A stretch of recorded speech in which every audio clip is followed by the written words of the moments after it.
Ashley, I see you there. I suppose you're here to talk about transfer students. Well, there's a lot of credits that a transfer student can do. First of which, we presented by you yourself there.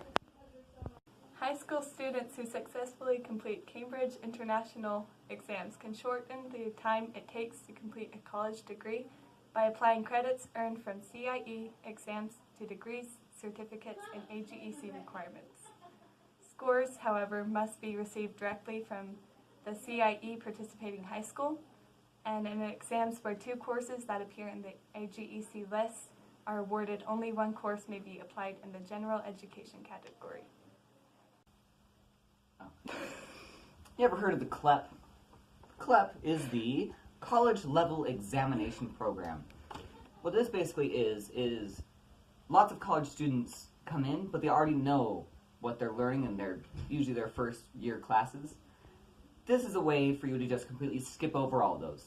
If you can write down on paper, or this test rather, that you know this information and that you can prove that you know this information, you get those credits just like that. Back to you, Ashley. If you are somebody who has worked with military services or you're a veteran, then you're given the opportunity to demonstrate the skills that you've learned, and you can get credit for those skills, essentially. And apparently Slade isn't done with me, so I'm going to be talking on advanced placement courses for high school students. And if you're like Slade, you can get into high classes. And they're advanced classes for high school students. It's pretty straightforward. Can you give us a few examples of AP courses? A college algebra, like Slade. Nope, that's it. You ever learn something? If you're like me and you've learned something that maybe not from school, maybe you went home and you took some college courses fun, like Mojave Community College offers community outreach, where you can learn things from college just because you want to. But maybe you have a hobby. Maybe you really, really love chemistry. You buy an entire chemistry set, you do experiments in your backyard, and you think, I'm an advanced chemist, and I think I should get some credits for what I've done. Well, with the PLA, or Prior Learning Assessment, you can take a test, or just write even on a paper that has definitive proof that you have done this, and you'll get college credits for just doing something you love. That's it. Or maybe you have a job. For instance, I was a mechanic for a while, so if I were to go into mechanics, I'd get credits for that. You can too. Back to you, Ashley.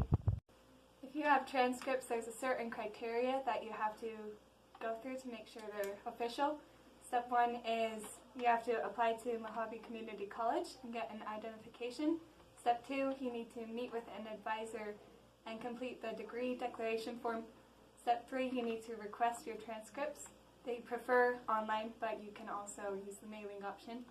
And step 4, official transcripts must be delivered to registrar's office, which is fancy word for record keeper. Back to you, Slade. You may be wondering, what's the difference between an official transcript and an unofficial transcript? Well, there's a few things. An unofficial transcript has one of 5 things wrong with it. First one is that there's no registrar, that's the fancy one we were talking about earlier, seal or signature. So you have to go to your registrar, record keeper, and you have to get them to either seal or signature it. Know that.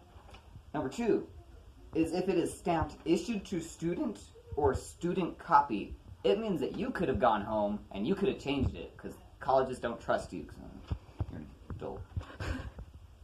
The third option is if the student delivers it. If you take it in your hands and you give it to the college, same thing as number 2. You could have changed it because we don't trust you.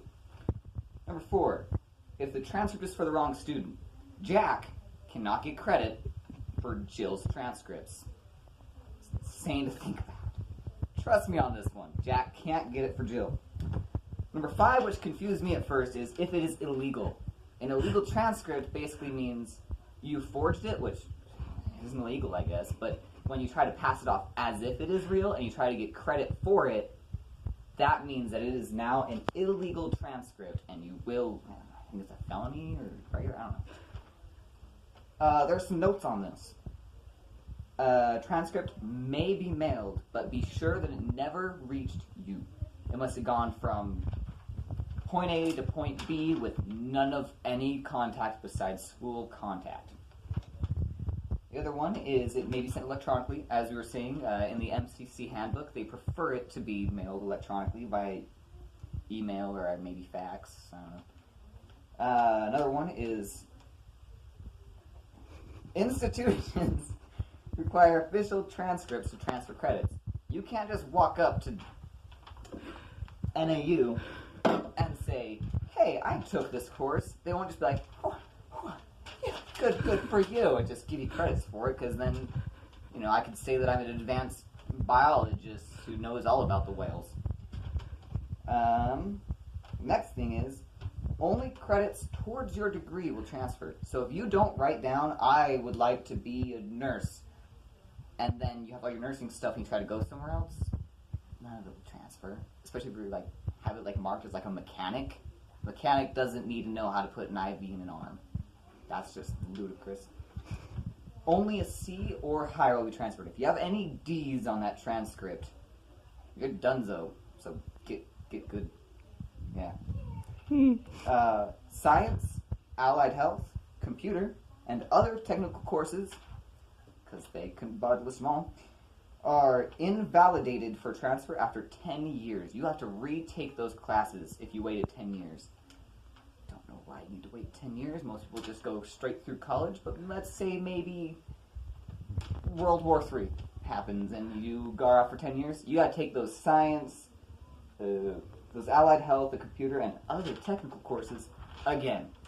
I know it's a real pain, but, and again with the whole mailing thing, if you're mailing any of your transcripts to MCC, you need to do it to Mojave Community College, Registrar's Office, that's the fancy word, Mail Stop 107, 1971 Jagerson Avenue, Jageson, Jageson Avenue, Kingman, Arizona, zip code 86409. That's all I need to know. Back.